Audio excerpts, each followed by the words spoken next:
नमस्कार, मैं हूं दिव्यदर्शनी बिष्ट। आप देख रहे हैं क्वेश्चन आवर।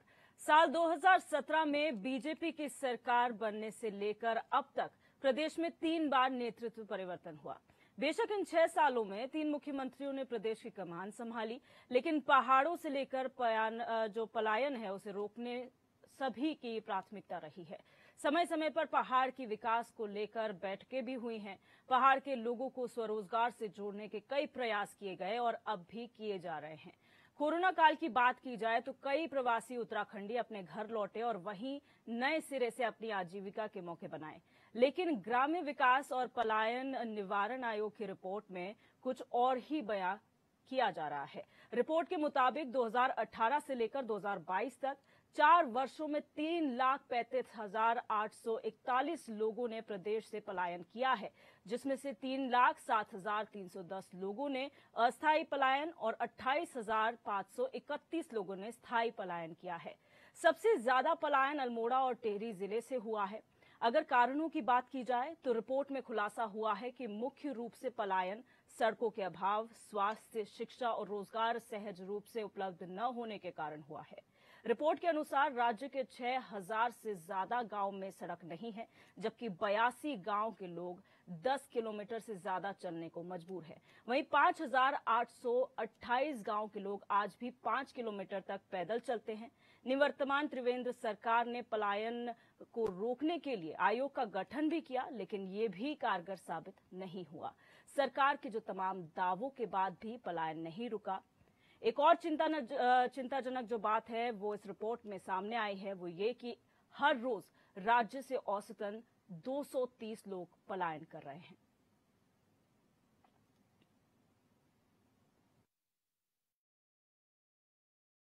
स्वास्थ्य, शिक्षा, रोजगार, इस तरह की तमाम सारी सुविधाएं न होना, ये रिपोर्ट में खुलासा हुआ है। नहीं, अगर ऐसी कोई चीजें हैं जिन पॉइंट्स को आपने यहाँ पे बताया है, अगर ऐसी कमियां कहीं पे रखी हुई हैं तो उन पे निश्चित रूप से मजबूती से उनको और मजबूत करना पड़ेगा ताकि हम पलायन को रोक सके।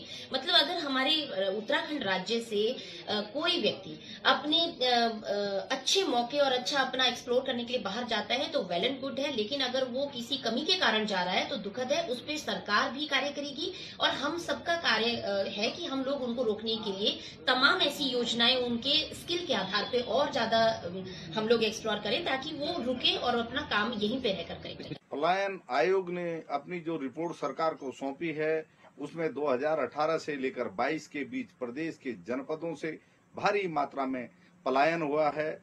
अल्मोड़ा, पौड़ी और टिहरी जैसे जनपदों से तो बड़ी भारी मात्रा में पलायन हुआ है, जो राज्य के लिए बहुत ही चिंता की बात है।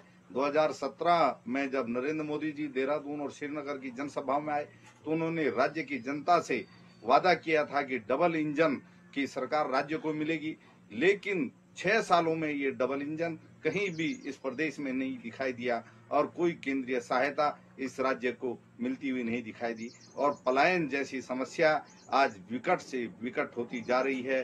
राज्य के गांव मानव रहित हो रहे हैं, जो बहुत चिंता की बात है। सरकार को बहुत जल्दी इस स्थिति पर नियंत्रण करना होगा, वरना ये स्थिति एक दिन नियंत्रण से बाहर हो जाएगी। तो आज पलायन निवारण आयोग की जो रिपोर्ट आई है उसी को लेकर चर्चा करेंगे। हमारे मेहमान हमारे साथ जुड़ चुके हैं, पहले उनका परिचय आपसे करा देते हैं। हमारे साथ सत्यवीर सिंह चौहान बीजेपी प्रवक्ता हैं, वो जुड़ चुके हैं। मनोज फुलारा युवा कांग्रेस नेता हैं, वो हमारे साथ जुड़ चुके हैं। शांति प्रसाद भज्जी यूकेडी प्रवक्ता है, हमारे साथ जुड़ चुके हैं। डीके पाल आप प्रवक्ता हैं, वो भी हमारे साथ जुड़ चुके हैं। और हरीश मैखुरी वरिष्ठ पत्रकार, वो भी हमारे साथ जुड़ चुके हैं। आप सभी का बहुत स्वागत है हमारी इस चर्चा में। सबसे पहले सत्यवीर जी, मैं आपके पास आऊंगी कि जब से बीजेपी की सरकार इस प्रदेश में बनी है तब से पलायन जो है, 3 मुख्यमंत्री बदले और तीनों का पलायन जो है प्राथमिकता रही है, पलायन को किस तरह से रोकना है। लेकिन 2022 में जो रिपोर्ट आई है पलायन आयोग की, वो कुछ और कह रही है, उस पर क्या कहेंगे? दर्शनी जी, आपको प्रणाम और HNN के सभी दर्शकों को मेरा सादर प्रणाम। दर्शनी जी, पहले तो मैं आपको बताना चाहूंगा कि हमारी सरकार ने क्या क्या पलायन के लिए किया और कांग्रेस के जो प्रवक्ता की आपने बाइट सुनाई उसके विषय में भी बोलना चाहूंगा, क्योंकि उन्होंने आदरणीय प्रधानमंत्री मोदी जी के नाम को अंकित किया। अब मैं कहना चाहूंगा, जिस प्रकार से प्रधानमंत्री नरेंद्र मोदी ने जब से केंद्र में आए हैं तब इससे भी उनकी दृष्टि उत्तराखंड के प्रति स्पष्ट रूप से रही है ना। और उससे पहले भी उन्होंने, जब गुजरात के मुख्यमंत्री है, उत्तराखंड के प्रति उनका अलग से एक अगाध प्रेम रहा है, और किस प्रकार से उत्तराखंड की स्थितियां हैं उससे किस प्रकार से निवारण पाया जाए, उसके लिए तमाम उन्होंने कार्य किए। तो मैं उसके लिए कुछ एग्जाम्पल आपको देना चाहूंगा, जो केंद्र का बजट आया है और उससे पहले क्या क्या काम हुए हैं। मैं आपको बताना चाहूंगा कि जो चार धाम की यात्रा है मुख्यतः हमारे 3 जिलों से होके जाती है, उत्तरकाशी, रुद्रप्रयाग और चमोली से होके जाती है। आप इन 3 जिलों में आप देख लीजिए कि आपको 0% पलायन मिलेगा, कि वहां पर की कोई कहे कि मैंने पलायन किया। वहां की अगर यथा स्थिति देखेंगे कि वहां के जितने भी नागरिक है मूलतः उनका जो आधार है इस चार धाम की जो ऑल वेदर की रोड बनी है उससे भी और वो इकोनॉमिकली सपोर्टेड और मजबूत हुए हैं। और दूसरा मैं कहना चाहूंगा, जब आदरणीय प्रधानमंत्री मोदी जी पिछले साल जब के बद्रीनाथ में आते हैं तो वहां पर वो माणा गांव के नजदीक वहां पे रुकते हैं, वो पर वहां की यथा स्थिति को देखते हैं कि क्या यहाँ की वास्तविक स्थिति और क्या यहाँ की जरूरतें हैं। उसको देखते हुए उन्होंने वहां पर एक रात्रि का विश्राम किया। उसके बाद इस केंद्र के बजट में जिस प्रकार से उन्होंने वाइब्रेंट विलेजेस की बात की है, आएंगे, ये पूरी चर्चा होगी सर, पूरी चर्चा होगी, लेकिन आप पहले पलायन आयोग की जो रिपोर्ट है उस पर भी तो बात कीजिए। वो आप ही की सरकार द्वारा बनाया गया आयोग है जिसने रिपोर्ट पेश की है। बिल्कुल, संवेदनशील सरकार का यही दायित्व होता है कि जो राज्य की स्थितियां हैं उन स्थितियों से कैसे निपटा जाए और कैसे उसको और उसकी आगे के प्लान बनाया जाए। तो हमने आदरणीय उस समय तत्कालीन मुख्यमंत्री त्रिवेंद्र सिंह रावत जी थे, उन्होंने उस समय प्लान आयोग की बाद में आके प्लान निवारण आयोग नाम रखा गया और उसकी 2 समितियां बनाएगी, एक जिला स्तर पर जिसका की अध्यक्ष वो जिला अधिकारी है और उसकी अपनी एक पूरी टीम है और आदरणीय मुख्यमंत्री पुष्कर जी ने जैसे कहा भी है कि हमारा प्रत्येक अधिकारी अपने सुदूरवर्ती क्षेत्रों में जाके रुकेगा। अभी खासकर हम जैसे देहरादून जिले में बैठे हैं तो यहाँ की जो जिलाधिकारी है सोनिका जी है, वो सुदूरवर्ती क्षेत्र सिवनी में जाते हैं तो वहां पर भी वो जाती है, वहां की यथा स्थिति को जानते हैं वास्तव में। मगर ये जो क्षेत्र है ये तो पूरा का पूरा देखेंगे 0% यहाँ पर पलायन आपको मिलेगा, क्योंकि जो यहाँ की अब हमारी जो सरकार है उन्होंने किसानों को उद्यान के माध्यम से उनको बीजों की आवश्यकता जिस प्रकार की है प्रधानमंत्री किसान निधि से जिस प्रकार से जोड़ा है। और दूसरा एक आपकी जो आपने बीच में जब आप अपना वाइट पढ़ रहे थे तो उसमें आपने बोला कि स्वास्थ्य के लिए जितना कार्य हमारी सरकार ने किया है विगत केंद्र सरकार की मदद से 8 वर्ष और यहाँ की जो 6 साल की हम नहीं पढ़ रहे हैं, आपके पलायन आयोग की रिपोर्ट कह रही है। ठीक है, इस चर्चा पे आएंगे सर। सबसे ओपनिंग कमेंट्स पहले ले लेते हैं सतीवीर जी, सबसे ओपनिंग कमेंट्स ले लेते हैं। एक समिति चर्चा पे आएंगे सर, चर्चा पे आएंगे सर, एक मिनट राज्य पहले ओपनिंग कमेंट्स ले लेते हैं, फिर चर्चा पे आगे जाएंगे कि आप लोगों ने क्या कुछ किया है पलायन रोकने के लिए। मनोज फुलारा जी, आप क्या कहेंगे इस रिपोर्ट को लेकर? देखिए, मैं ये कहना चाहूंगा कि महात्मा गांधी जी ने कहा था कि भारत की आत्मा जो है वो गांव में बसती है, और ये कहने का उनका मेन इंपॉर्टेंट या मेन फोकस एरिया ये था कि जिस तरीके से या फिर गांव के विकास को ध्यान में रखते हुए या फिर गांव के विकास को प्राथमिकता देते हुए देश की उन्नति डिसाइड की जाए। देखिए मैम, पलायन हमेशा से एक ऐसा मुद्दा रहा है उत्तराखंड में जो टॉप लिस्ट पे रहा है, और ऐसा नहीं है कि 22 साल में उत्तराखंड की गवर्नमेंट ने इसके खिलाफ कुछ नहीं किया या इसके रिगार्डिंग कुछ नहीं किया। काफी आयोग बनाए गए, काफी योजना बनाई गई, लेकिन मुझे लगता है कि कहीं ना कहीं वो ग्राउंड लेवल पे ठीक तरीके से इंप्लीमेंट नहीं हो पाई है, क्योंकि मुझे लगता है कि जो भी चीज होती है पहले लोगों का सुझाव देखना चाहिए कि किस तरीके से पलायन हो रहा है, क्यों पलायन हो रहा है, क्या उसके रीजन है। सर ने जब स्टार्टिंग करी मैम, कांग्रेस बोला पॉलिटिकल मुद्दा ये लेके आए, मुझे नहीं लगता कि ये एक ऐसा मुद्दा था जिसे पॉलिटिकली जोड़ने की जरूरत थी। दूसरी चीज मैं ये कहना चाहता हूं, 2017 की सर ने बात करी, जब 2017 में आए मोदी जी ने कहा कि हाँ पर्वतमाला योजना वो लेके आए, वाइब्रेंट विलेज डेवलपमेंट की सर बात कर रहे थे वो लेके आए, लेकिन किस तरीके से उसे काम किया गया मैम, देखिए बोलना इजी होता है लेकिन करना इट्स टोटली डिफरेंट। मैं ये कहना चाहता हूं कि देखिए पलायन हमेशा से एक मुद्दा रहा है और हर गवर्नमेंट ने इसके लिए किया, लेकिन मेरे को लगता है ग्राउंड लेवल पे अगर रखा भी गया तो मॉनिटरिंग ठीक तरीके से नहीं हुई है। मेरा ये मानना है कि मैम देखिए मेरे को ये लगता है कि उत्तराखंड जिसे पहाड़ के नाम से जाना जाता है, युवाओं के नाम से जाना जाता है, मुझे लगता है कि अगर हम 10 साल तक एक फोकस पॉइंट बना के उत्तराखंड के गांवों पे काम करें और अगर हम ऐसा कर पाए कि प्रतिदिन या प्रत्येक परिवार को 10,000 तक की अगर हम आमदनी प्रोवाइड कर सकते हैं तो मुझे लगता है ये तस्वीर आने वाले समय में बदल सकती है। बिल्कुल। शांति प्रसाद भट्ट जी, जो सपना जो है उत्तराखंड का देखा गया था वो पहाड़ी राज्य के तौर पर देखा गया था और पहाड़ों से ही पलायन हो रहा है, क्या कहेंगे इस पर? देखिए दिव्या, इस बात को समझने की जरूरत है कि इस राज्य का निर्माण क्यों हुआ था। हम उत्तर प्रदेश से अलग ही इसलिए हुए थे कि हम सीमांत क्षेत्र के लोग हैं और चाइना, तिब्बत और नेपाल ये हमारे लिए सबसे बड़ा खतरा रहा है। और दूसरी बात, उत्तराखंड में सुविधाएं नहीं थी, पलायन बदस्तूर जारी थे। इन्हीं चीजों को लेकर अलग राज्य के लिए यहाँ के लोगों ने संघर्ष किया। बड़े अथक संघर्ष के बाद ये राज्य बना। राज्य बनने के बाद सरकारों की जो नीति दिल्ली से थोपी गई, ये उसी का परिणाम है कि सत्ताएं बदली, व्यवस्थाओं में कोई परिवर्तन नहीं हुआ। परिणाम आपके सामने है कि जो अपने आप को सबसे ज्यादा ईमानदार पार्टी कहती है, उन्हीं के पलायन आयोग की रिपोर्ट है कि इन 4-5 सालों में 3,70,000 से ज्यादा गांव में जो है पलायन हो चुका है। आप सोच समझ सकती हो, जिस राज्य की सरकार के पलायन आयोग के अध्यक्ष स्वयं पौड़ी से अपनी संपत्ति बेचकर देहरादून पलायन कर गए हों और वो पलायन पर रिपोर्ट दे रहे हैं कि उत्तराखंड में बड़ा दुख है, हर दिन 260 आदमी जो है पलायन कर रहे हैं। पलायन कर क्यों रहे हैं ये हम नहीं बोल रहे, इन्हीं के आयोग के रिपोर्ट बता रही है कि सड़क नहीं है, स्वास्थ्य नहीं है, शिक्षा नहीं है, बिजली नहीं है, पानी नहीं है, इसलिए उत्तराखंड से ये पलायन हो रहा है। अब मैं पूछना चाहता हूं दिव्या जी, पलायन क्यों ना हो? रोजगार बिक रहे हैं, जंगली जानवर आए दिन किसानों के बच्चों को मार रहे हैं, खेती पहाड़ों में हो नहीं रही है, सुविधाएं सरकार दे नहीं रही है। जिस राज्य की नौकरियां पर्वतीय क्षेत्र में बिक रही होंगी, तो आप सोचिए कि रोजी रोटी जो सरकार दे ना सके वो सरकार कैसी होगी। परिणाम आपके सामने है।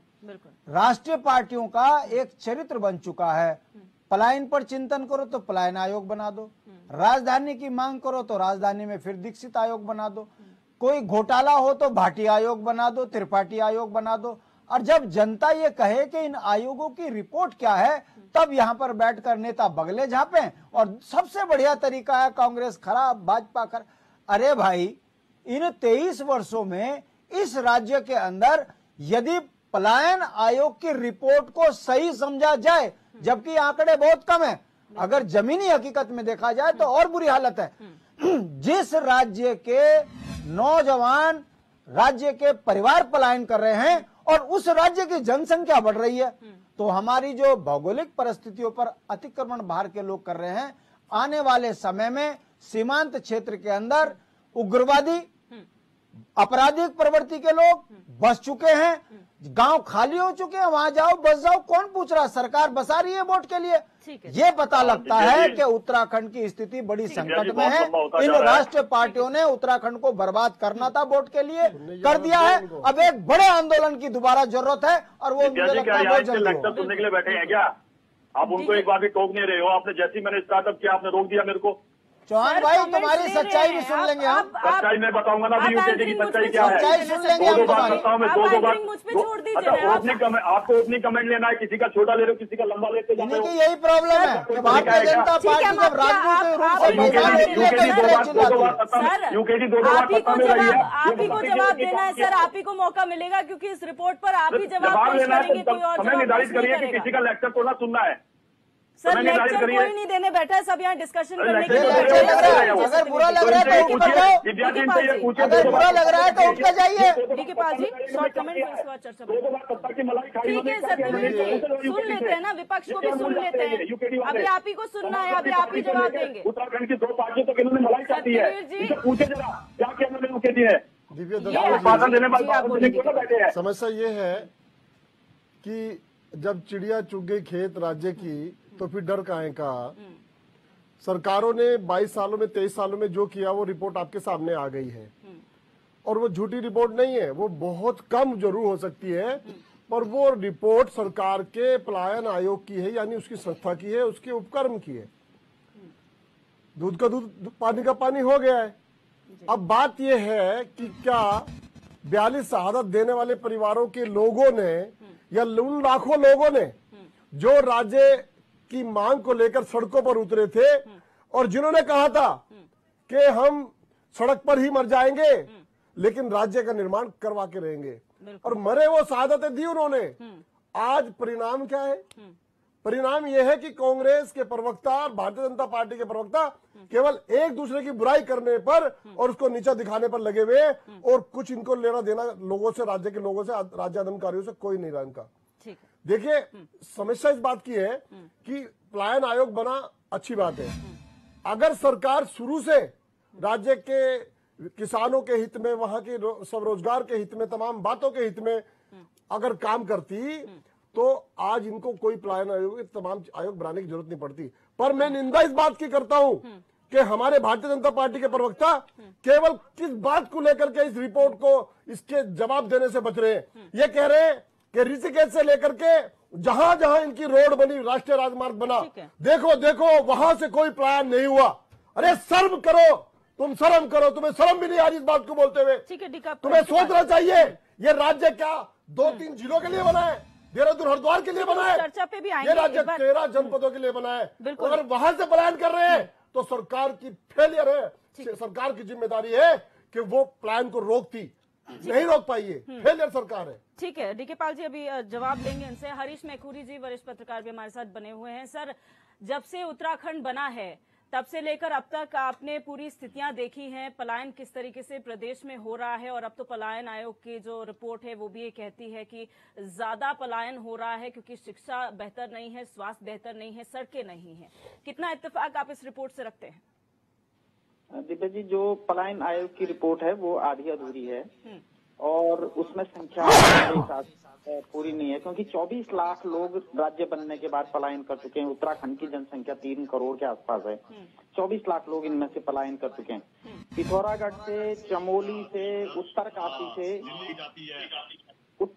से हर दिन 100 गाड़ियां वापस आती हैं। 100 गाड़ियां वापस आती है। सर, शायद आपकी आवाज में कुछ एको हो रहा है, हम चाहेंगे कि वो थोड़ा रेक्टिफाई हो जाए, तब तक आपके पास वापस आएंगे। सत्यवीर जी, आपको ये शिकायत थी कि हमने आपको बोलने का मौका नहीं दिया। अब तो आपने सभी विपक्षी दलों को सुन लिया है। अब जवाब दीजिए कि आखिर ये जो पलायन आयोग की रिपोर्ट आप ही के द्वारा बनाई गई रिपोर्ट है, आप ही के द्वारा जो आयोग बनाया गया उसने रिपोर्ट पेश की है, उसको तो आप झुठला नहीं सकते ना।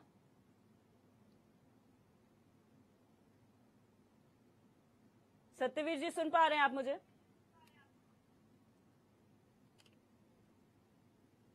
तो लगता है टेक्निकल फॉल्ट की वजह से आवाज नहीं उन तक जा पा रही है। हरीश मैखुरी जी, अगर आप मुझे सुन पा रहे हैं, अपनी बात पूरी करें सर। जी, मैं ये कह रहा था, करीब 100 गाड़ियां चमोली से, पिथौरागढ़ से हल्द्वानी, चमोली से देहरादून आती हैं, उत्तरकाशी से देहरादून आती हैं, और उनमें लोग भर भर के आते हैं। वापस कितने जाते हैं और किस कारण से आते हैं, ये देखने की आवश्यकता है। उत्तराखंड में 2 बड़े आयोग बने, पलायन आयोग और राजधानी आयोग। तो जो राजधानी आयोग है उसने आज तक नहीं सुझाया कि राजधानी कहाँ बनेगी। पलायन आयोग ने आज तक नहीं बताया कि पलायन के कारण क्या है। और जो उत्तराखंड राज्य बनने से पहले जब हमारी राजधानी जी बोले सर, आपकी आवाज आ रही है आपको। जब हमारी राजधानी लखनऊ में थी तो सिर्फ 2 विधायकों के लखनऊ में। अभी भी नहीं आ।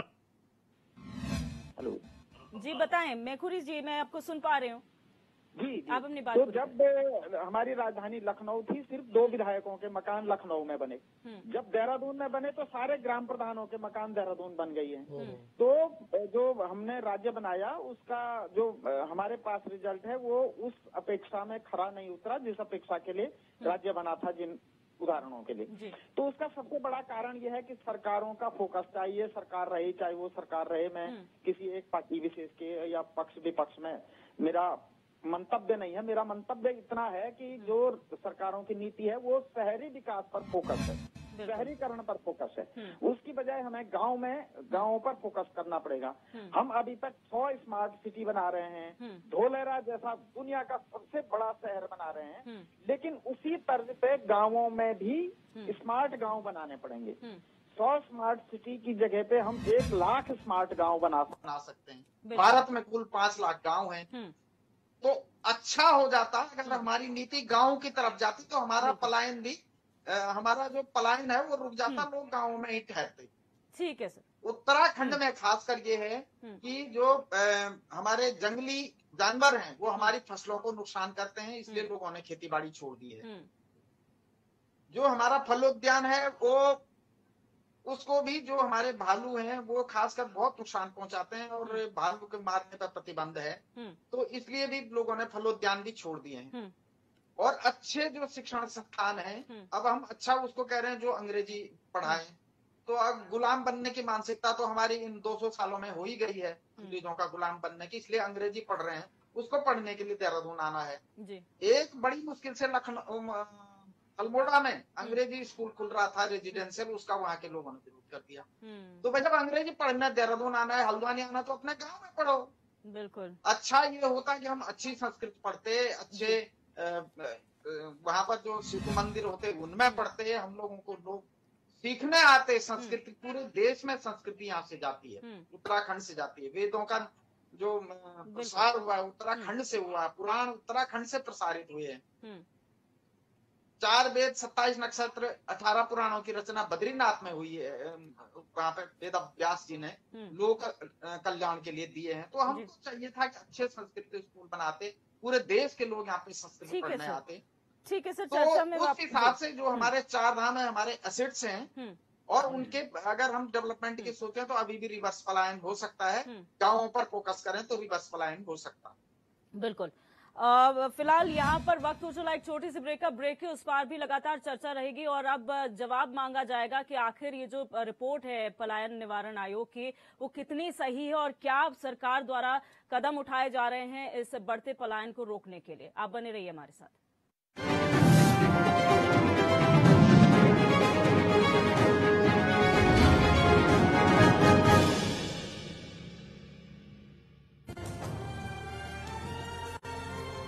पहाड़ ही नहीं हमारी पहचान भी है।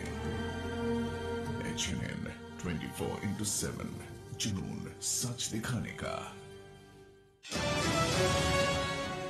जिन्होंने बढ़ाया उत्तराखंड का मान, HNN ने दिया उन्हें सम्मान। हर तबके को सम्मान देने की कोशिश रही हमारी। अब की बार है ऑफिसर्स की बारी। खाकी के सम्मान में पुलिस ब्रेवरी अवार्ड, शिक्षा के योगदान में एजुकेशन एक्सीलेंस अवार्ड, ज्योतिष के ज्ञान में एस्ट्रोलॉजी अवार्ड के बाद officers of the week award. उन होनहार अफसरों के नाम जिन्होंने बढ़ाई उत्तराखंड की शान। हमारी सभ्यता ही हमारी विरासत है। HNN 24/7 जुनून सच दिखाने का। गंगा सी पवित्रता उत्तराखंड के कण कण में है। HNN 24/7 जुनून सच दिखाने का।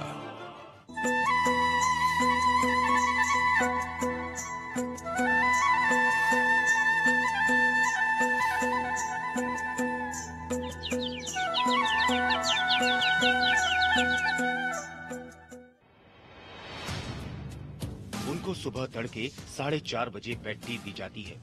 उन्हें 9 बजे नाश्ता और शाम 7 बजे रात का खाना भी मिलता है। 24 घंटे उनकी सेवा में भारतीय सेना के 5 जवान लगे रहते हैं।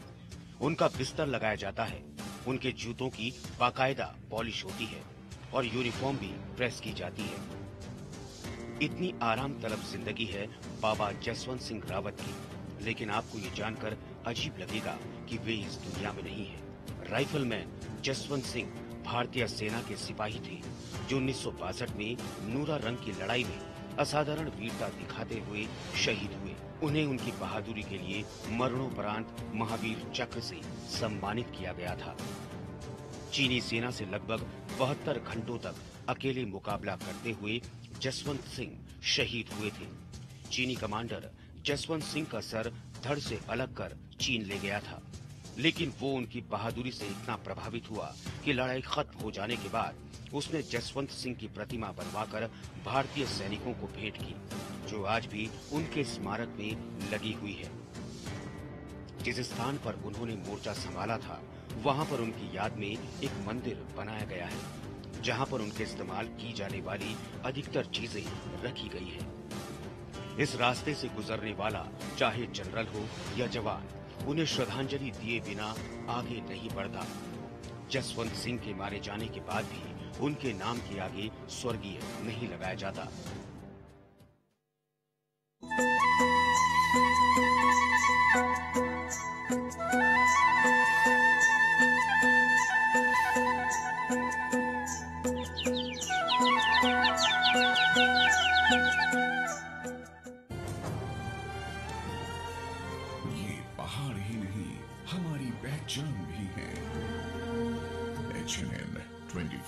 7 जुनून सच दिखाने का। जिन्होंने बढ़ाया उत्तराखंड का मान, एचएनएन ने दिया उन्हें सम्मान। हर तबके को सम्मान देने की कोशिश रही हमारी। अब की बार है ऑफिसर्स की बारी। खाकी के सम्मान में पुलिस ब्रेवरी अवार्ड, शिक्षा के योगदान में एजुकेशन एक्सीलेंस अवार्ड, ज्योतिष के ज्ञान में एस्ट्रोलॉजी अवार्ड के बाद officers of the week award. उन होनहार अफसरों के नाम जिन्होंने बढ़ाई उत्तराखंड की शान। हमारी सभ्यता ही हमारी विरासत है। एचएनएन 24/7 जुनून सच दिखाने का।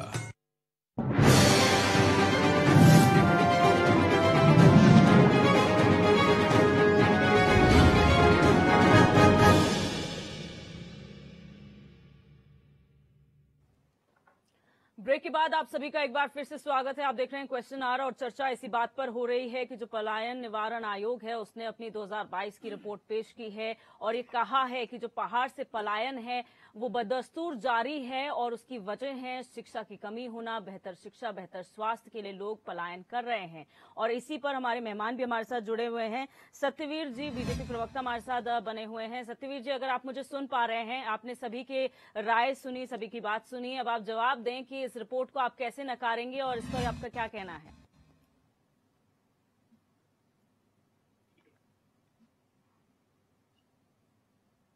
सत्यवीर जी, आप सुन पा रहे हैं मुझे?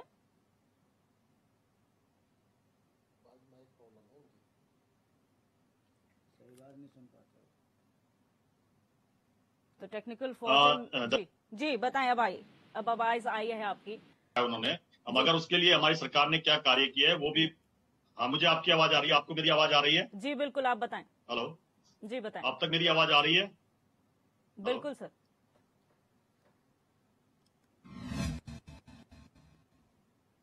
हो सकते हैं। मैं आपको बताना चाहूंगा, आपके डेटा भी देना चाहता हूँ। हमारी सरकार चाहे त्रिवेंद्र जी के समय हो चाहे अभी धामी जी के समय पे हो, जिस प्रकार से हमने लोगों को पहाड़ी क्षेत्रों को खासकर जिस प्रकार से हमने एप्पल मिशन के माध्यम से और तमाम दूसरी जो योजना है उनसे जोड़ने का काम किया और खासकर कि अभी जिस प्रकार से 5 जिलों को हमने मिशन मोड पे कीवी के लिए लिया है, जैसे पिथौरागढ़ हो गया आपका, अल्मोड़ा हो गया आपका, उत्तरकाशी हो गया, वो तमाम जिले हैं जिनको हमने कि अभी टेस्ट मोड पे लिया है कि वहाँ पर कीवी का उत्पादन कैसे वहाँ के लोगों को ट्रेंड किया जाए।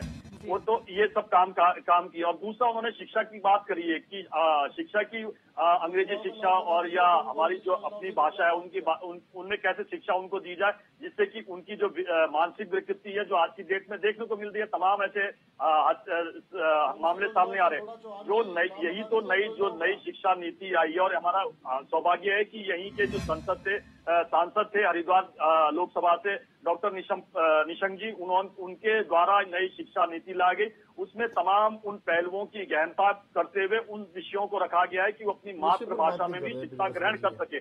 तो शिक्षा के क्षेत्र में अभूतपूर्व क्रांति भारत सरकार के माध्यम से आई और हमारी सरकार ने उसको एडॉप्ट किया। उसके लगातार उसके लिए सुखद परिणाम काम कर रहे हैं। और दूसरा दर्शनी जी, मैं आपको चीज और बताना चाहूंगा। उत्तराखंड मूलतः पहाड़ में ज्यादा भूभाग है, तो यहाँ पर किस प्रकार से रेलवे की कनेक्टिविटी हो उसके लिए जिस प्रकार से केंद्र सरकार और उत्तराखंड की सरकार चिंतित होकर जिस प्रकार से ऋषिकेश कर्णप्रयाग रेलवे लाइन का काम गतिमान है, वो भी एक अपने आप में आने वाले समय में जब ये पूरा कंप्लीट हो जाएगा, एक पलायन रोकने के लिए बहुत बड़ा एक उदाहरण प्रस्तुत होगा अन्य राज्यों के लिए भी। और दूसरा मैं एक और कहना चाहता हूँ कि जिस प्रकार से केंद्र की जो कुछ योजना है जो जिसका हमें लाभ मिल रहा है और जो राज्य की कुछ योजना जैसे स्टे होम योजना, अब मुख्यमंत्री जितनी जगह भी पहाड़ों में जा रहे हैं वहाँ पे जो स्टे होम है वहाँ पे जाके निवास कर रहे हैं, वहाँ पर देख रहे हैं कि किस प्रकार से उसकी गतिविधियां है। उससे क्या है कि जो उस स्कीम से जुड़े हुए लोग हैं उनको भी उससे हौसला मिलता है। ये पहला कारण आपको बता। दूसरा, स्किल इंडिया, स्टार्टअप इंडिया और मुद्रा योजना के माध्यम से जिस प्रकार से लोगों को बैंकों से ऋण दिया जा रहा है, वो भी अपने आप में एक लोगों को सहायता पहुंचा रहा है कि किस प्रकार से उसकी योजनाओं का फायदा लेते हुए अपने ग्रामीण अंचलों में उससे काम कर रहे हैं। और फिर मैं आपको बड़े धैर्य से कहना चाहूंगा कि पहला कोई प्रधानमंत्री है जो माड़ा में भी रुकता है और अरुणाचल प्रदेश की उन वादियों में भी जाता है कि जहां पर कि सुदूरवर्ती क्षेत्र है, और वहां पर जाके देखता है कि वहां की मूलभूत आवश्यकताएं क्या है, सड़क की, बिजली की, पानी की। और जब पानी की बात आती है, हमारी सरकार जब आई थी तो केवल उत्तराखंड में अगर आप डेटा उठाएंगे मात्र 13% पानी का ऑल ओवर उत्तराखंड में आप देखोगे कि पानी मिल पाता था पीने का। आज की डेट में हर घर, ये गलत लिखा है क्या नेगी जी ने? ये बताओ, अरे रुक जाइए, क्यों आयोग की जो रिपोर्ट है ये यूकेडी ने बनाई क्या? सब आ जाऊंगा, सब, अरे सब आ जाऊंगा, चिंता क्यों कर रहे हो ने बनाई? अरे उस सब चिंता हमने करनी है, सरकार को हमने दिया है। जो पौड़ी छोड़ के भाग गए, पौड़ी बेच कर जो भाग गए, उन्होंने आपको ये रिपोर्ट गलत दी है क्या? आपको पता नहीं है? आप अपने रिपोर्ट पे बोलिए। वो तमाम रिपोर्टें उस समय भी आई थी जब आप सत्ता की मलाई खा रहे थे। इसके पीछे कारण क्या है पलायन रुकने का? उस समय भाई पलायन क्यों नहीं रुक रहा है? आप इस पे बताइए। मैंने तो वो तमाम प्रधानमंत्री जी के लिए इस बार केंद्र रेल योजना ये कब तक बोलते रहोगे भाई? हम उनको छोड़ पाएंगे? राज्य सरकार की थी योजना चली रही थी, उसमें अगर घूसा करने का काम किया मतलब के लिए हमारी सरकार ने किया है। दूसरा मैं इनको कहना चाहूंगा कि जब मैंने इनको देखा कि उस प्रकार की रुचि तुम्हारे वो गंदी आदत पड़ गई। मोदी जिंदाबाद। अरे मोदी जी के नाम से कितने जी हो गए भाई? कितना जी हो गए? इनको ये नहीं सोचता कि इन्हें भी बदनाम कर दिया। इनको ये नहीं सोचता। मुख्यमंत्रियों की फौज नौकरियां सरेआम बेच रहे, उत्तराखंड में काम के नाम अरे नौकरियां तो किस प्रकार से यूकेडी के दफ्तरों में बिकती थी वो ना बताएं। और हरी सिंह जब हम राज्य की बात कर रहे थे, राज्य गठन की बात, हरी सिंह सत्ता की मलाई चाटी समाजवादी पार्टी के साथ, मुलायम सिंह के साथ, जिसमें गोलियां चलाई थी हमारे नेताओं के ऊपर। और आज बात करते हैं उत्तराखंड की, बात करते हैं यूकेडी वाले। दिक्कत इनका ये है कि इनका स्टेट सिंबल भी आज की डेट में छीन गया है, इसलिए इनको ये पीड़ा है कि आज बात कर रहे हैं उत्तराखंड की, इसलिए इनका दर्द दिख रहा है। क्या मैं आपके बीच में एक सेकंड बोला, सुन लीजिए आप ढंग से। दर्शनी जी, इनको पीड़ा इस बात की भी है कि आज आप अपनी योग्यता बताइए। कनेक्टिविटी से जुड़ गया है, आज 4G 5G गाँव से पलायन हो क्यों रहे हैं? इसलिए इनको आज दिक्कत है। अगर हम बात करते हैं यमुनोत्री में रोपवे की बात करते हैं, में रोपवे की बात करते हैं, जिसको अच्छा यमुनोत्री का जो रोपवे था 2011 में टेंशन हुआ था वो रोपवे हमारी सरकार के समय, उस समय मुख्यमंत्री खंडूरी जी होते थे और हमारे राष्ट्रीय अध्यक्ष नितिन गडकरी आते थे। और ठीक है सत्यवीर जी, सरकार का परिवर्तन होता है राज्य में, उसके बाद कांग्रेस ने किस प्रकार का कुचक्र लगाया, मगर फिर से उसको हमारे सवालों को जवाब मुख्यमंत्री धामी जी ने उसको फिर केंद्र सरकार। इनको ये सब नहीं दिखता है क्योंकि इन्होंने अपने समय पे केवल उत्तराखंड के संसाधनों पर किस प्रकार से डाका डाला जाए वो सारे काम यूकेडी और कांग्रेस ने सर आज यहाँ पर चर्चा इस पर हो रही है। सत्यवीर जी, अगर आप सुन पा रहे हैं मुझे, तो चर्चा इस बात पर हो रही है कि पलायन निवारण आयोग जो आपकी सरकार द्वारा बनाया गया उसने ही 2022 की रिपोर्ट पेश की और खुद जो उपाध्यक्ष हैं उस आयोग के डॉक्टर SS नेगी वो ये कहते हैं कि सिर्फ 5 से 10% कोरोना टाइम में वो लोग प्रदेश में रुके जिनके पास शहरों में स्थायी नौकरी नहीं थी, बाकी सब शहरों की तरफ पलायन कर गए क्योंकि वहां पर स्थायी नौकरियां थी।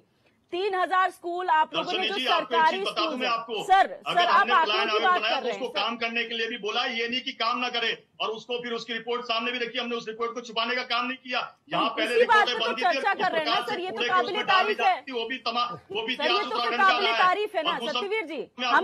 हम इसमें बुराई क्या है सर? गाँव को हमने सोलर के माध्यम से आत्मनिर्भर बनाने का काम किया। ठीक है सर, हम मना नहीं कर रहे, काबिले तारीफ है कि आपने रिपोर्ट पेश की है और आप रिपोर्ट पे चर्चा कर रहे हैं। बस हम ये पूछना चाह रहे हैं कि जो पलायन रोकने के प्रयास किए जा रहे हैं वो कहाँ कम पड़ रहे हैं? इनसे ये पूछे कांग्रेस के प्रकार यूकेडी से ये पूछ लीजिए कि इन्होंने क्या अपने समय पे क्या किया। सर उन्होंने कुछ नहीं किया तभी तो आपको सत्ता में लेकर आए सर। बताऊंगा मैं, हे भगवान, सर उन्होंने कुछ नहीं किया तभी तो बीजेपी सत्ता में आई, डबल इंजन की सरकार आई सर। हमारे सवाल भी ले लीजिए। तभी तो 4 धाम की यात्रा बनी, 4 धाम की रोड बन रही है, राहुल वेदर ऋषिकेश कर्णप्रयाग रेलवे लाइन बन रही है, ठीक है कांग्रेस के पास जाऊंगी, हेमकुंड के रोड भी बन रहा है। ठीक है अब आगे चलते हैं सर। तमाम लोग कार्य हो रहे हैं, 3 मेडिकल जान लेते हैं ना, आपने कांग्रेस पर आरोप लगाया, आपने यूकेडी पे आरोप लगाया, पूछ लेते हैं उन्होंने क्या किया अपने समय पर। अरे इन्होंने मलाई काट दिया सत्ता में रहकर, और क्या है संसाधनों का लूटा इन्होंने, और क्या किया इन्होंने। मनोज फुलारा जी देखिए मैं ये कहना चाहता हूं कि उत्तराखंड की आज ये हालत है कि 700 से ज्यादा ऐसे गांव हैं जो वीरान हो गए हैं, जिन्हें हॉन्टेड विलेज या फिर घोस्ट विलेज के नाम से जाना जा रहा है। आज 36% से ज्यादा राज्य के पलायन दर है, जो राष्ट्रीय दर से भी काफी ज्यादा है। पिछले 10 साल की मैं बात करूं तो 5 लाख से ज्यादा पलायन हुए हैं, जिसमें जो मेन फोकस रहा है 42% वो है युवा जो रोजगार के लिए पलायन करते हैं। 45% से ज्यादा कृषि है। सर अभी आंकड़े गिनवा रहे थे, मैं कह रहा हूं कि सर 2017 में 2 करोड़ जॉब देने की भी बात की थी, उसके आंकड़े बता दीजिए आप कर्णप्रयाग रेलवे लाइन की बात करते हैं, आप बताइए शिलान्यास किसने किया था? कांग्रेस ने तो किया था उसका। मैं ये नहीं कहना चाह रहा हूं, देखिए सर ये मुद्दा ऐसा है ही नहीं पॉलिटिकली जो आप कांग्रेस, यूकेडी या फिर बीजेपी लेके आ रहे हैं। एक ऐसा मुद्दा है जिसमें मुझे लगता है सारे दलों को आगे आना चाहिए। नींव तो कहीं से रखी गई है ना मनोज जी, कहीं से नींव रखी गई है। अगर 3000 स्कूल्स अगर 2018 में आके बंद होने की कगार पर, वो भी सरकारी स्कूल जिसमें सिर्फ 5 से 10 बच्चे ही पढ़ते हों, तो वहां से पलायन क्यों नहीं होगा? तो क्या ये सिर्फ बीजेपी के शासनकाल में? हम ये नहीं कह रहे कि कोई एक सत्ता पक्ष इसके लिए जिम्मेदार है, लेकिन आपकी जब सरकार रही तो भी तो कुछ पलायन हुआ है ना, तभी जाके वो आगे कंटिन्यू कर रहा है। तब आप लोगों ने क्या किया था? देखिए मैं पहले भी बोल चुका हूं और मैं बार बार बोलूंगा कि ऐसा नहीं है कि पलायन हमेशा से एक मेन मोटिव रहा है, एक मेन मुद्दा रहा है, और हमेशा से चाहे मैं किसी भी गवर्नमेंट की बात करूं, उसने योजना लाए हैं, आयोग लाए हैं, बट मुझे लगता है कि कहीं ना कहीं धरातल पे उस पे कहीं ना कहीं मुझे लगता है कि कुछ माइनर इश्यूज रह गए हैं, क्योंकि जब हम लोग आयोग लाते हैं, योजना लेके आते हैं, तो मुझे लगता है कि हमें एक रिसर्च वर्क करने की बहुत जरूरत है, ताकि हम ये समझे कि जो गवर्नमेंट लोगों के लिए कर रही है, जो पलायन रोकने के लिए कर रही है, उसका क्या बेनिफिट लोगों को मिला, क्या क्या ऐसे मुद्दे हैं जिसकी वजह से पलायन हो रहे हैं। जैसे शिक्षा बोला आपने बोला, कृषि की वजह से हो रहे हैं, रोजगार की वजह से हो रहे हैं। तो मुझे लगता है कि ऐसे मुद्दे उत्तराखंड में क्रिएट करने की जरूरत है, अभी देखिए मैम, कोरोना के टाइम पे रिवर्स पलायन हुआ था, और बीजेपी गवर्नमेंट की मैं बात करूं तो रोजगार और स्वरोजगार योजना वो लेके आए थे, लेकिन उसके बाद भी हमने देखा कि कितना ज्यादा पलायन यहाँ पे होने को हुआ है। तो मुझे लगता है कि अगर हम योजना लेके आ रहे हैं तो हमें एक रिसर्च वर्क भी करना चाहिए कि हम कितने % लोगों को रोक सकते हैं, क्योंकि कहीं ना कहीं देखिए उत्तराखंड जो पहाड़ जड़ी बूटियों के नाम से जाना जाता है, मुझे लगता है आने वाले समय में कहीं लुप्त ना हो जाए, तो मुझे लगता है उस पर काम करने की जरूरत है। ठीक है डीके पाल जी, क्या वजह मानते हैं सर? आप तो अभी हाल ही में आम आदमी पार्टी की बात की जाए तो आपने नई जमीन तलाशना शुरू करा है प्रदेश में एज ए पार्टी, लेकिन अगर अब मूल जड़ में जाएंगे तो क्या मानते हैं कि किसकी गलती है पलायन होना और क्या वजह हो रही है? देखिए उत्तराखंड के विषय पर हर व्यक्ति से आप पूछ लीजिए, छोटे से 10 साल के बच्चा भी आपको बता देगा कि कहाँ सरकार फेलियर रही है। मैं गिनवा देता हूँ आपको। हमारे पास में अपार संपदाएं हैं। हमारा पानी एशिया की सबसे बड़ी टी डैम के नाम से योजना दे रहा है। हमारी जो जड़ी बूटियां है उससे एक बाबा दुनिया का सबसे बड़ा आयुर्वेदा यूनिवर्सिटी का मालिक बन गया है। हमारी व्यवस्थाएं जो तमाम पहाड़ के अंदर पाई जाती है, जो हमारा चक्रोता का ऊपर का सेब की बात कर लीजिए, लुप्त हो गया है। हमारे पहाड़ के अंदर इतनी सब्जियां आज से 25 साल पहले आया करती थी। आदरणीय मैखुरी जी, शांति प्रकाश भट्ट जी बैठे हुए यहाँ पर, वो सीनियर राज्य आंदोलनकारी है, उनसे पूछ लीजिए कितनी सब्जियां पहाड़ से आके नीचे बिका करती थी और वहां के किसान सक्षम और सफल अपने आप को मानते थे। आज क्या स्थिति हो गई है कि हम ना किसी भी चीज पर हम नीतियों का निर्माण नहीं कर पाए। क्या है कि राज्य को हमने नीति विहीन बना के खड़ा कर दिया है, और जिन चीजों पर काम होना था उस समय पर काम नहीं हुआ है। शुरुआती दौर में 5 से 7 साल और अगले 5 साल यानी ये 12 साल इस राज्य की नींव को, इस राज्य पर नीति बनाने को लेकर के, इस राज्य की तमाम चीजों पर बहुत बड़ा काम होना था, जिसमें कांग्रेस 5 साल फेल रही और भारतीय जनता पार्टी ने 7 साल अपने आप को फेलियर घोषित किया। ये मानेंगे नहीं। क्यों?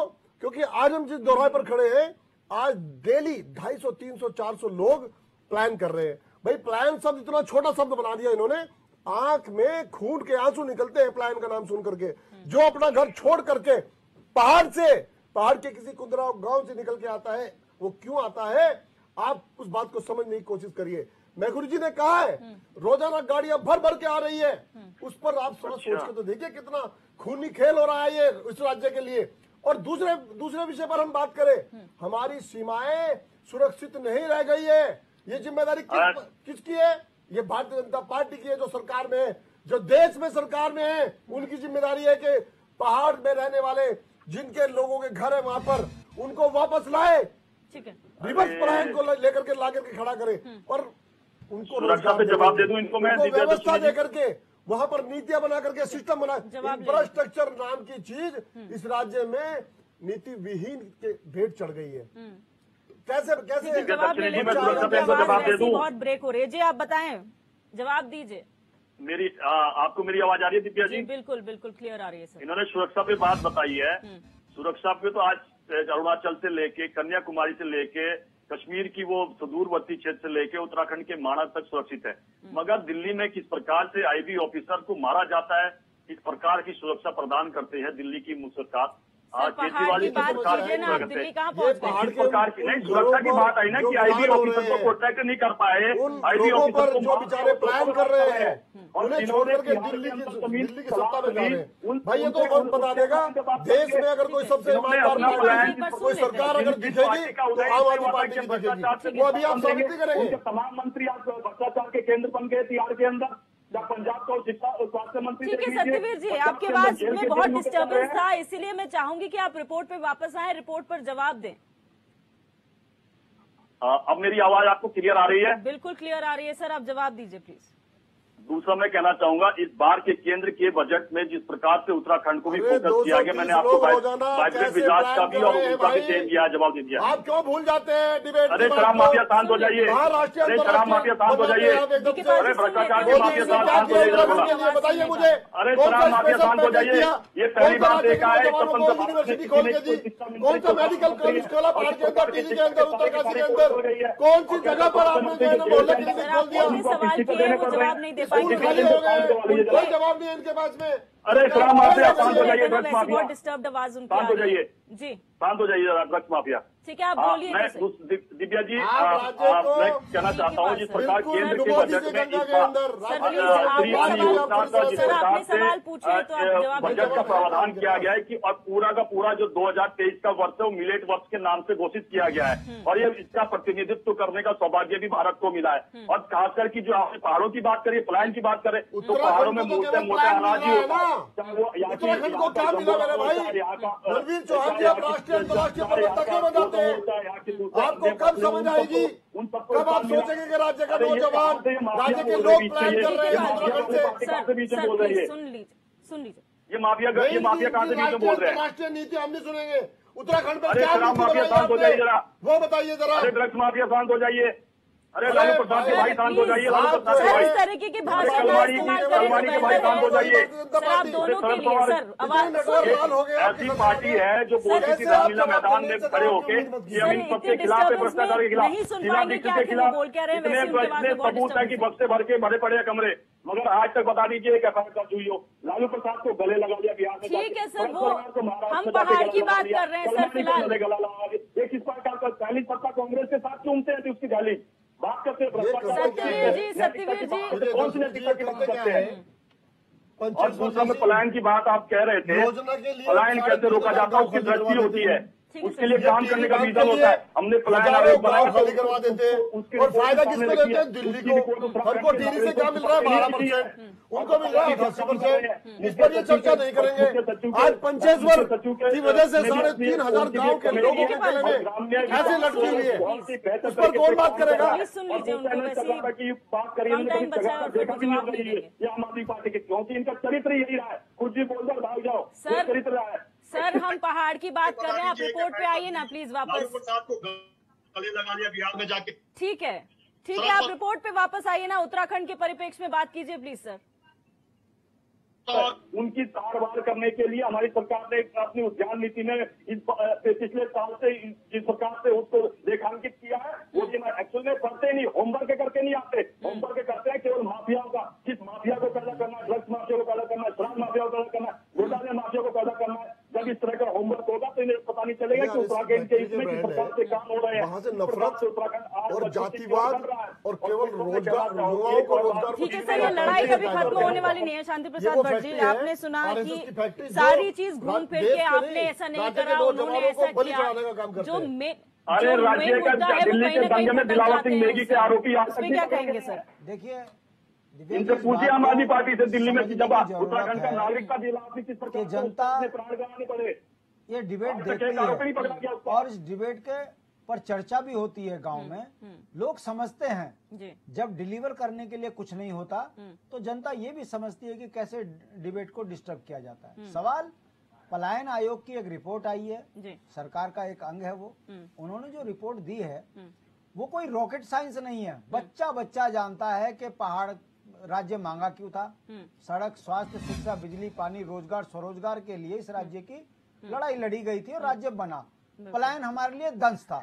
वही 23 साल के बाद वही शब्द हूबहू पलायन आयोग ने घर में बैठ के बना दिया कि इतने लाख बेरोजगार यहाँ हो गए, इतने गांव से पलायन हो गए। सवाल ये है ऐसा हो क्यों रहा है? हम बार बार इस बात को कहते हैं कि जो दिल्ली से चलने वाली सरकार है ये शहर और शहर के इर्द गिर्द विकास का ताना बाना बुनती है। पहाड़ों में सड़कें नहीं है, मगर देहरादून के अंदर आप देखेंगे दिव्या जी, दिसंबर, जनवरी, फरवरी और मार्च 4 महीने में बनी सड़कों को खोदते हैं, फिर उस पर तारकोल, बनी सड़कों को खोदते हैं, फिर उस पर टाइल। भाई हर साल शहरों में सड़कों पे सड़कें तुम 4-4 बार बना रहे हो, गांव में तुम एक गांव को सड़क से जोड़ने के लिए तैयार नहीं हो। कारण सिर्फ वही है कि तराजू वाली मानसिकता के तहत सत्ताएं चल रही हैं। पूंजीपति जिनको पैसा दे रहे हैं वो सत्ता में बैठ रहे हैं, उसके बाद वो पूंजीपतियों के लिए विकास की योजनाएं बना रहे हैं। परिणाम आपके सामने है। गांव की जड़ी बूटियों पे बाबा ने कब्जा कर लिया, जंगलों पर माफियाओं ने कब्जा कर लिया, बड़ी बड़ी पनबिजली परियोजनाओं में बाहर वालों का अधिकार हो गया। इस राज्य के लोगों को मिला क्या? अगर इस राज्य के लोगों के संसाधनों में स्थानीय लोगों को मजबूत किया जाता तो मेरा ये मानना है कि पलायन रुकता, और पलायन रुकता तो नौजवान बच्चों को संसाधनों से जोड़ने का काम सरकार करती और उत्तराखंड के अंदर खुशहाली होती। दुख की बात यह है जंगल बिक गया, जमीन बिक गई, पानी बिक गया, रोजगार बिक गया। अब बचे कुचे जो पर्वतीय मूल के लोग थे जो अपने संसाधनों से जीना चाह रहे थे, वो वन अधिनियम के कारण जंगली जानवर आए दिन बच्चे मार रहे। ऐसी स्थिति में व्यक्ति ने पलायन नहीं करना तो और क्या क्या करेंगे?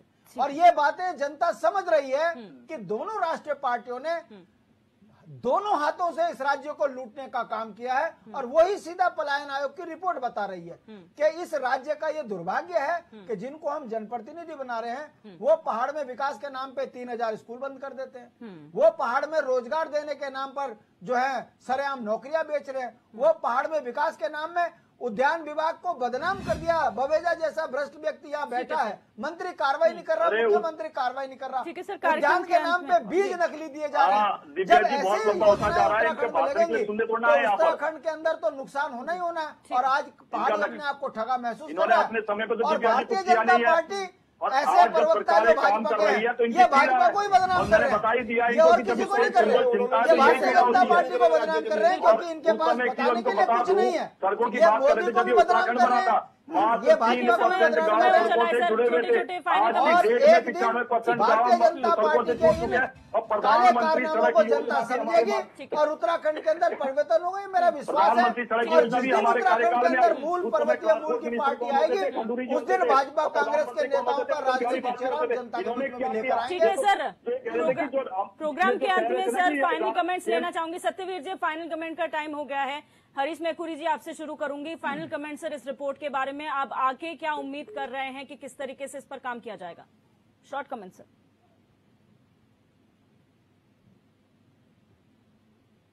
मैखुरी जी तक आवाज पहुंच नहीं पा रही है। सत्यवीर जी, आपके पास आऊंगी। शॉर्ट में कमेंट दीजिए कि आखिर इस रिपोर्ट के आने के बाद क्या आपका आगे का प्लान होगा?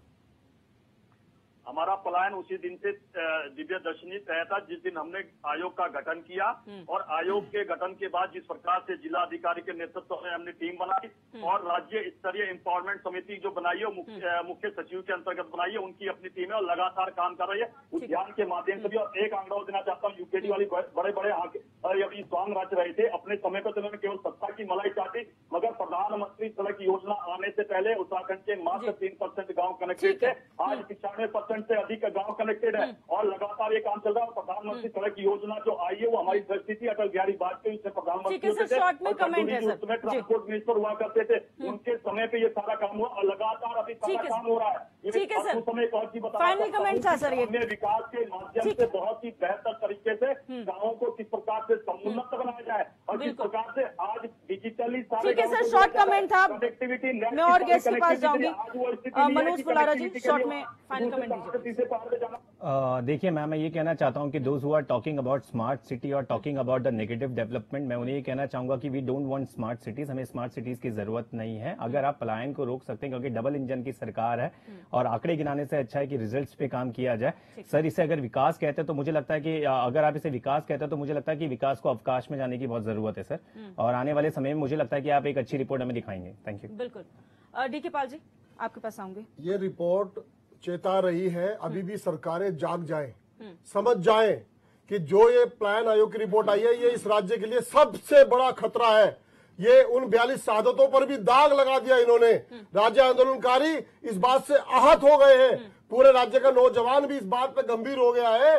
ये जो प्लान आयोग की रिपोर्ट आई है, ये राज्य की सीमाओं के लिए खतरा है, लोगों के लिए खतरा है। इस पर अगर रोक नहीं लगाई सरकार ने तो निश्चित रूप से उत्तराखंड बचने वाला नहीं है। ये फिर दोबारा से उत्तर प्रदेश में मिलने जैसे हालात जो है इस राज्य के होने जा रहे हैं। ठीक है, शांति प्रसाद भट्ट जी, फाइनल कमेंट। देखिए, भारतीय जनता पार्टी के अधीन पलायन आयोग की जो रिपोर्ट है, ये उत्तराखंड के लिए बड़ा चिंता का विषय है कि आखिर जिस राज्य के पर्वतीय क्षेत्रों से पलायन हो रहा है, उसके बावजूद यहाँ जनसंख्या का विस्फोट अगर हो रहा है तो ये बड़ा चिंताजनक प्रश्न है। जनता इस बात को समझ रही है कि उत्तराखंड को लूटने वाली ये पार्टियां उत्तराखंड के अस्तित्व के लिए बहुत बड़ा खतरा बन गए हैं। इससे सुधार के लिए जरूरत है और जब तक राष्ट्रीय पार्टियां उत्तराखंड से बाहर नहीं होंगी तब तक उत्तराखंड की स्थिति सुधरेगी नहीं। बड़ी भयानक स्थिति है उत्तराखंड की। जो ये रिपोर्ट बता रही है पलायन आयोग की, ये उत्तराखंड के लिए चिंता की बात है। बिल्कुल, आप सभी मेहमानों का हमारे साथ जुड़ने के लिए बहुत बहुत शुक्रिया। और आज जो पलायन आयोग की रिपोर्ट दी गई है, 2022 के आंकड़े हैं जो चिंताजनक हैं और हम उम्मीद करते हैं कि जो आने वाला जो समय होगा उस पर काम किया जाएगा और कोशिश यही की जाएगी कि जो हमारी मूल धारणा थी इस प्रदेश को बनने के पीछे वो पूरी हो और जो पलायन है वो रुक सके। युवाओं को, बच्चों को, महिलाओं को, जो पहाड़ी वासी हैं उनको बेहतर सुविधाएं जो है सरकार की तरफ से मिल सके। फिलहाल क्वेश्चन आवर में मेरे साथ बस इतना ही। आप देखते रहिए HNN 24/7, जुनून सच दिखाने का।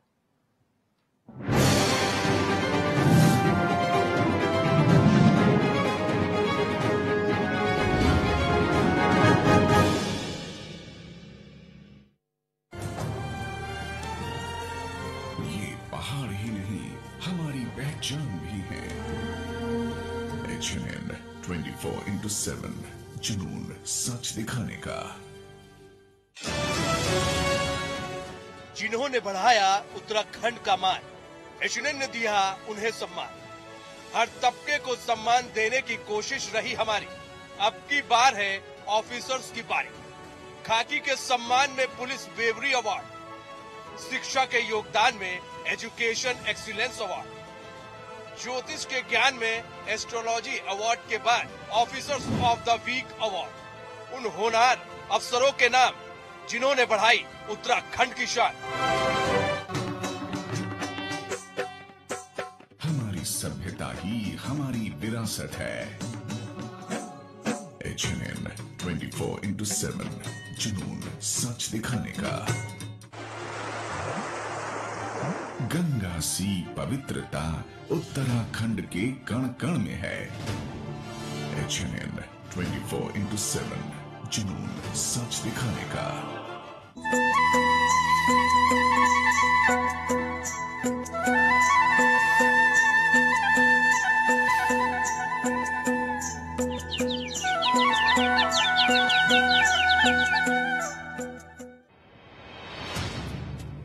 उनको सुबह तड़के 4:30 बजे बेड टी दी जाती है। उन्हें 9 बजे नाश्ता और शाम 7 बजे रात का खाना भी मिलता है। 24 घंटे उनकी सेवा में भारतीय सेना के 5 जवान लगे रहते हैं। उनका बिस्तर लगाया जाता है, उनके जूतों की बाकायदा पॉलिश होती है और यूनिफॉर्म भी प्रेस की जाती है। इतनी आराम तलब जिंदगी है बाबा जसवंत सिंह रावत की, लेकिन आपको ये जानकर अजीब लगेगा कि वे इस दुनिया में नहीं है। राइफलमैन जसवंत सिंह भारतीय सेना के सिपाही थे जो 1962 में नूरा रंग की लड़ाई में असाधारण वीरता दिखाते हुए शहीद हुए। उन्हें उनकी बहादुरी के लिए मरणोपरांत महावीर चक्र से सम्मानित किया गया था। चीनी सेना से लगभग 72 घंटों तक अकेले मुकाबला करते हुए जसवंत सिंह शहीद हुए थे। चीनी कमांडर जसवंत सिंह का सर धड़ से अलग कर चीन ले गया था, लेकिन वो उनकी बहादुरी से इतना प्रभावित हुआ कि लड़ाई खत्म हो जाने के बाद उसने जसवंत सिंह की प्रतिमा बनवाकर भारतीय सैनिकों को भेंट की, जो आज भी उनके स्मारक में लगी हुई है। जिस स्थान पर उन्होंने मोर्चा संभाला था, वहां पर उनकी याद में एक मंदिर बनाया गया है। जहां पर उनके इस्तेमाल की जाने वाली अधिकतर चीजें रखी गई है। इस रास्ते से गुजरने वाला चाहे जनरल हो या जवान, उन्हें श्रद्धांजलि दिए बिना आगे नहीं बढ़ता। जसवंत सिंह के मारे जाने के बाद भी उनके नाम के आगे स्वर्गीय नहीं लगाया जाता।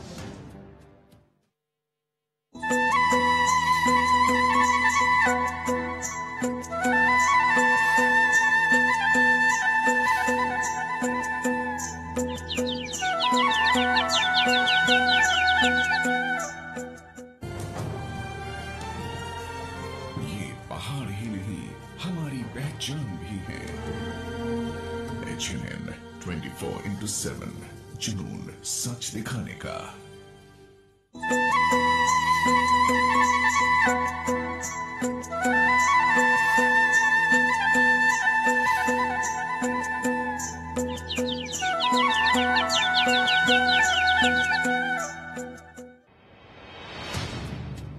उनको सुबह तड़के 4:30 बजे बेड टी दी जाती है।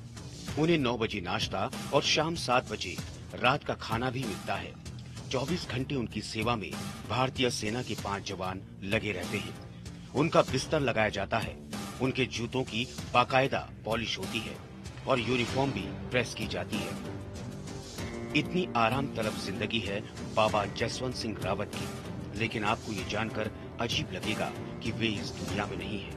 राइफलमैन जसवंत सिंह भारतीय सेना के सिपाही थे जो 1962 में नूरा रंग की लड़ाई में असाधारण वीरता दिखाते हुए शहीद हुए। उन्हें उनकी बहादुरी के लिए मरणोपरांत महावीर चक्र से सम्मानित किया गया था।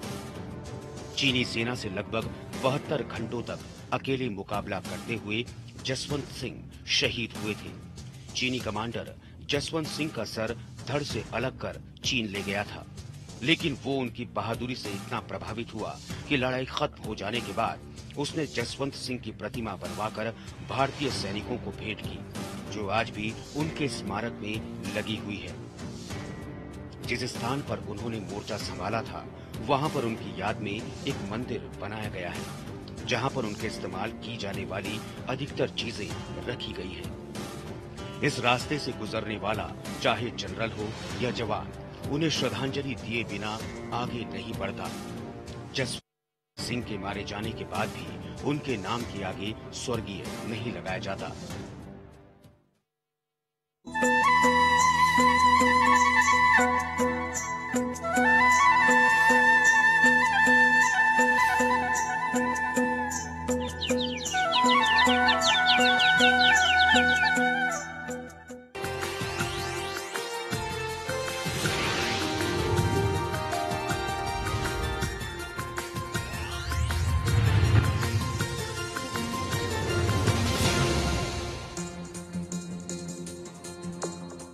नमस्कार, मैं नैना मिश्रा और आप देख रहे हैं HNN न्यूज 24/7। इस वक्त हमारे साथ तमाम कवि लोग मौजूद हैं और आज अभी अपने शब्दों की बगियों से, जिसको कहते हैं शब्दों की बगी अगर ये ना रहे तो किसी भी त्योहार में चार चांद नहीं लगते हैं, उसमें उस त्योहार का कोई मजा नहीं आता है जब तक अगर ये लोग अपनी 4 लाइन न शुरुआत करें। तो इस वक्त हमारे साथ तमाम शब्दों की बगिया मौजूद है, शब्दों की फुलझड़ी कहें, जो आपको इस होली में अपने शब्दों के रंगों से डुबो देने वाले हैं। आप सबका हमारे चैनल पे हार्दिक स्वागत मैं करती हूँ। और सर, आप लोग शुरू करिए, हमारे दर्शकों को अपने शब्दों से उन्हें रंगों में डुबो दीजिए। धन्यवाद। गोपाल पांडे जी और सारिका राय सारी सखियां कान्हा जी के साथ डांस करने के लिए आ चुकी हैं। आप लोग देख सकते हैं, अब ये लोग उसके साथ उस अंदाज में गाना गाएंगे और सारी सखियां अपने अंदाज में डांस करती हैं। तो सर, आपका स्वागत है सारी सखियों, और कान्हा जी के साथ आप जो गाना गाना चाहते हैं शुरू करिए। आइए, आज सारी सखियां निकल पड़ी हैं कन्हैया के घर पे। होली का मौसम है।